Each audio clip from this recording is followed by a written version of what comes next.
you've got to ask the right questions.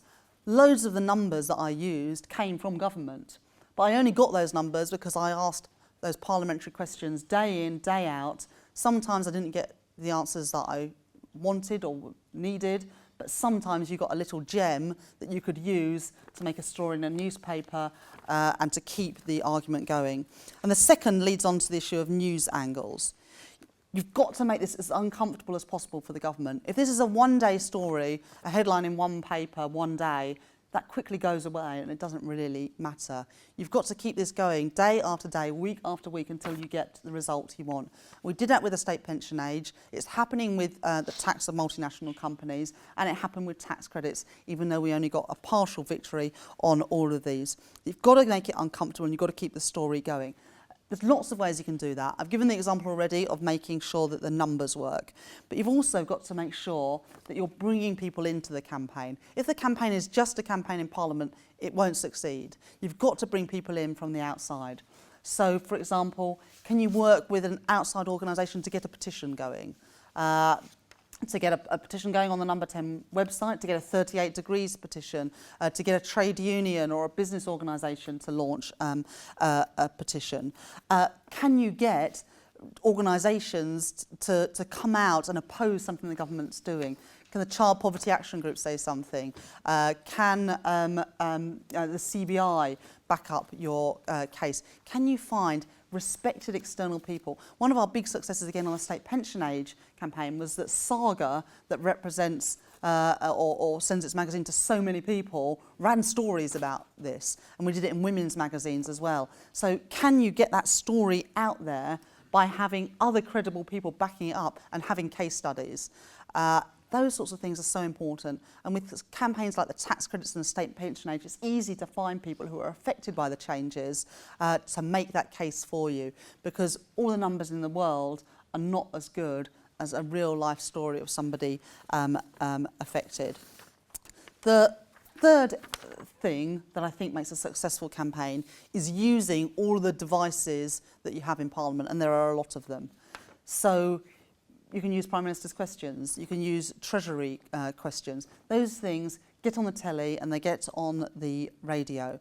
You can use Opposition Day debates. The opposition is allotted a certain number of days in Parliament when we can decide what the business in Parliament is rather than the government deciding. Every day you can submit to have an urgent question in Parliament on something that has become topical over the last 24 hours. You can use that as a chance to raise issues of concern. You can use the Westminster Hall debates, adjournment debates, and you can use evidence at select committees, not just to make your point, but also to influence who's coming in to give evidence, so you've got the person who you want to hold to account, or the person that you think can provide new ammunition for your campaign.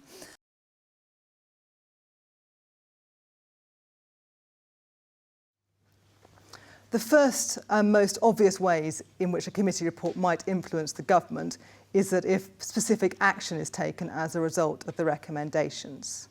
The committee did a report on the audit market and whether the limited number of accountancy firms was preventing competition and hindering that market. The crucial recommendation in the committee's report was there should be a review by the Competition Commission. That was taken up. There was a review, and the review recommended and reflected a number of issues raised by the committee. So there was a direct action as a result of that report. The second way the committee can influence government is through influencing the immediate debate in the House of Lords and possibly the House of Commons. This happened with the committee's report on financial devolution to Scotland. You probably remember at the closing days of the Scottish referendum, a vow was made to the Scottish people that further devolution of powers to them would follow if independence was rejected. That devolution is in the Scotland Bill, which is currently going through Parliament. It is also in something entitled the Fiscal Framework, which is, I assure you, more exciting than it sounds. It is essentially the agreement between the government about the mechanics of how financial devolution will work. This document is crucially important, and at the time the committee reported and the time the House of Lords and House of Commons were considering the Scotland Bill, was not available. It had not been agreed between the two governments.